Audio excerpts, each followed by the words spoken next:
Day 533 here of the Trump administration, and the pressure is on. The president is facing a complicated week ahead with high stakes at home and abroad. It's all still taking place beneath the cloud of the Russia investigation. There is brand new reporting tonight from the New York Times about the negotiations for a face-to-face interview between Trump and special counsel Robert Mueller. The Times reports, quote, President Trump's lawyer set new conditions on Friday on an interview with the special counsel and said that the chances that the president would be voluntarily questioned were growing increasingly unlikely. The article goes on to say the special counsel, Robert Mueller, needs to prove before Mr. Trump would agree to an interview that he has evidence that Mr. Trump committed a crime and that his testimony is essential to completing the investigation, said Rudolph Giuliani, the president's lead lawyer in the case. Giuliani has gone back and forth over recent months when it comes to whether this interview will take place. Tonight, it appears the president and his legal team are taking an even more aggressive stance regarding the Russia investigation. Meantime, President Trump now just 3 days away from announcing a decision that could well define his legacy. He is about to reveal his pick to fill that vacancy on the Supreme Court. If you turn in Monday at 9 o'clock, I think you're going to be extremely happy with this election, right? And they're all great. They're all. A source familiar with the selection process tells NBC News that the president is most focused on these candidates: Brett Kavanaugh, Amy Coney Barrett, and Raymond Kethledge. And there have been some reports that Kavanaugh may have the inside track. President Trump will be flying to Europe on Wednesday for the annual summit with leaders of the United States and its NATO allies. And the president has taken a combative approach to dealing with NATO, criticizing member countries for not boosting their own defense spending. I'll see NATO, and I'm going to tell NATO, you got to start paying your bills. The United States is not going to take care of everything. So we have $151 billion in trade deficits with the EU. And on top of that, they kill us with NATO. They want to protect against Russia, yet they pay billions of dollars to Russia. And we're the schmucks that are paying for the whole thing. Almost $33 billion more is projected to be paid by those NATO nations, but it's not enough. A former NATO commander says remarks like that raise concerns about the president's willingness to stand with America's allies. What NATO is looking for is a strong sense that President Trump is actually committed to strengthening the NATO alliance. It's really upsetting to our allies that he seems to prefer meetings with Xi Jinping or Putin or Kim Jong-un to meeting with longtime historic friends of the United States. And this coming week will also include preparations for that upcoming meeting between Trump and Vladimir Putin, even though President Trump insists he's more than ready. Putin's fine. He's fine. We're all fine. We're people. Will I be prepared? Totally prepared. I've been preparing for this stuff my whole life. The president will also have time next week to nurture the special relationship between the U.S. and the U.K. He'll be meeting with both Prime Minister Theresa May and Queen Elizabeth during his nearly 4-day visit. He is expected to limit his time in London, where several protests are scheduled during his visit. And then there is that continuing drama that is the Trump White House. Today was ex-EPA Administrator Scott Pruitt's last day, and there is the ongoing speculation also about the future of the White House Chief of Staff. And the president has a brand new communications director as well, former Fox News chief Bill Shine.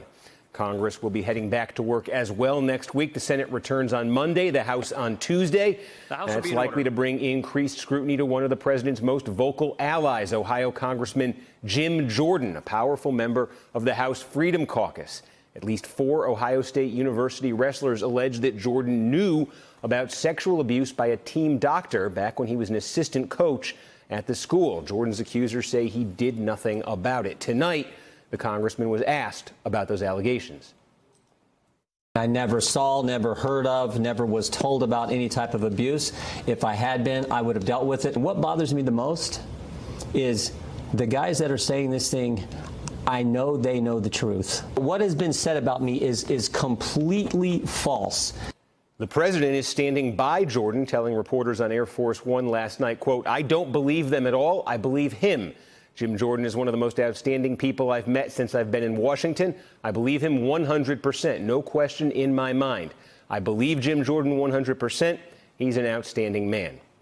Plenty to talk about, so let's bring in our leadoff panel for a Friday night. Jonathan Allen, NBC News national political reporter, Ken Thomas, White House reporter for the Associated Press, and Barbara McQuade, former U.S. attorney for the Eastern District of Michigan, now an MSNBC legal analyst. Thanks to all of you for being with us. Barbara, let me start with you on this news that Rudy Giuliani, the president's lawyer, is making tonight, narrowing, it sounds, the potential conditions under which the president might agree to an interview with Robert Mueller, saying essentially that Mueller has to have proof the president committed crimes and that his testimony would be essential to the investigation. Is this Rudy Giuliani essentially saying this isn't going to happen?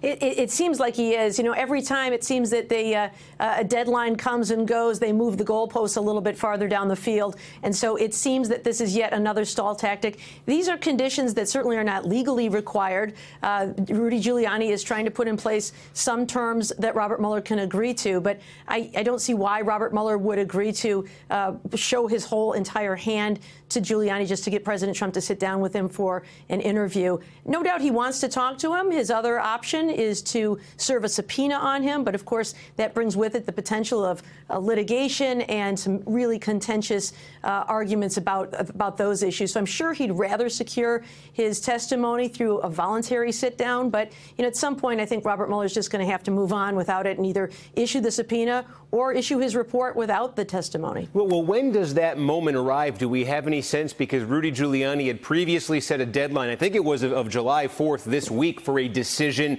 Now, no decision, just some new terms.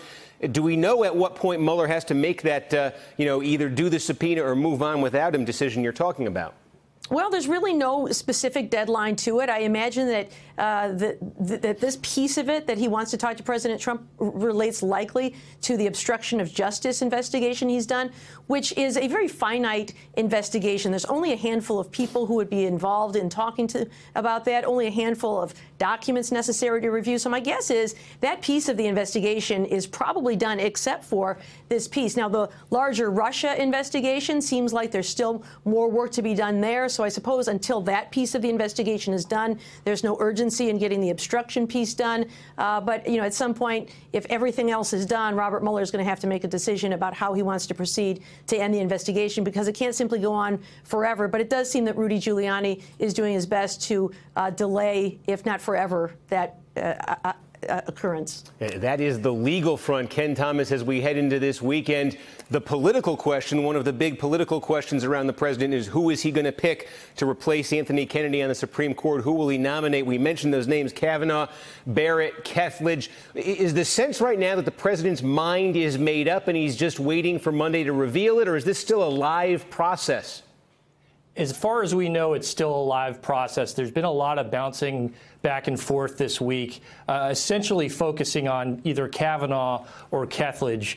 Kavanaugh had some issues earlier in the week. There were some concerns raised by some Republican senators, most notably Rand Paul, about some of the decisions and views that Kavanaugh had expressed. My sense is that the White House feels like that's under control now, and the president can make a decision on a level playing field and feel confident that whomever he picks, he can get the nominee through the Senate. But I think right now you're most likely looking at either a Kavanaugh pick, who seems to be the credentialed candidate, the person who has those Washington ties, or Ray Kethledge, who some people will refer to as Gorsuch 2.0, a Midwesterner, someone who has a very solid conservative track record and has picked up some support within conservative circles.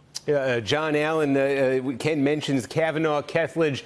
Didn't hear the name Amy Coney Barrett there. I know Democrats certainly have zeroed in on her, or certainly did a couple days ago. There is this issue with Olympia Snowe, saying Roe v. Wade is potentially a bottom line issue for her, where she doesn't necessarily commit to vote for Trump's pick here. Is there a sense that Amy Coney Barrett, maybe on that issue of Roe, has fallen back in this process? Certainly possible, Steve. I think that there is a significant amount of support for her, though, among those who would like to see a woman on the court who might be in a position of overturning Roe. And as President Trump says, sending it back to the states. Of course, Congress then might act federally to ban abortion beyond that if that were to happen. I think, Barrett appears to be alive in this process.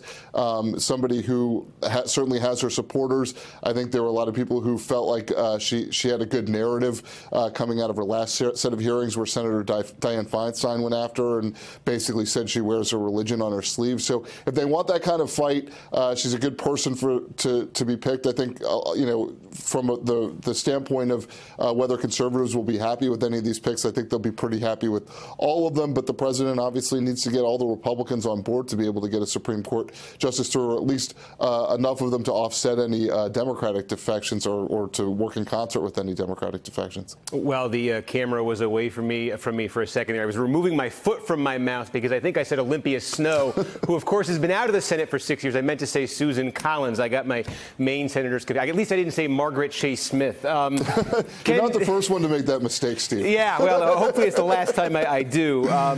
Ken, let me ask you about the other big news in the White House, sort of internally, although there's a lot of folks outside the White House talking about this. Bill Shine, the former Fox News chief, taking this top communications post in the White House. Of course, the controversy around Fox News, all those sexual harassment claims, his role in handling those. I guess it's a two-part question. What is his role going to be? How big is his role going to be in this White House?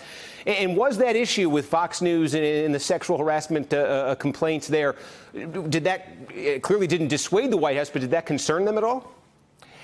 There's not a lot of evidence that it was a really big issue as they brought in Bill Shine. He was someone who we expected to join the administration for a while. His name has circulated for months as someone who was likely to come in. He's very close to Sean Hannity, who is obviously very close to the president, and they speak frequently. So we expected him to come in. He is supposed to take in a larger role overseeing the communications shop. It's something that the president has been unhappy with at times and often feels like he's really the only dependable spokesman for this administration. So look to see Shine come in, and this could coincide with John Kelly leaving. There's some speculation as we get towards the end of the month, we'll be reaching the one-year mark of John Kelly's time. And, we have this very intense period we're in right now with a Supreme Court pick. We have the trip next week to Europe, and then the big summit with Vladimir Putin, and that could be viewed as a time in which John Kelly could then transition out of the chief of staff position as someone like a Bill Shine comes in. And John, we also mentioned that story about Jim Jordan, congressman from Ohio, House Freedom Caucus, one of Trump's most stalwart allies when it comes to his complaints against the Justice Department, the Russia investigation. You have all of these accusers now stepping forward from Ohio State, his former players when he was his former wrestlers when he was an assistant coach out there, saying they had talked to him about this team doctor and his potential abuse there. The president standing by him, what is the attitude on Capitol Hill about Jordan and what this may or may not do for him in terms of his standing there? I think there's a lot of concern. I think there's worry among House Republicans certainly about supporting him too much.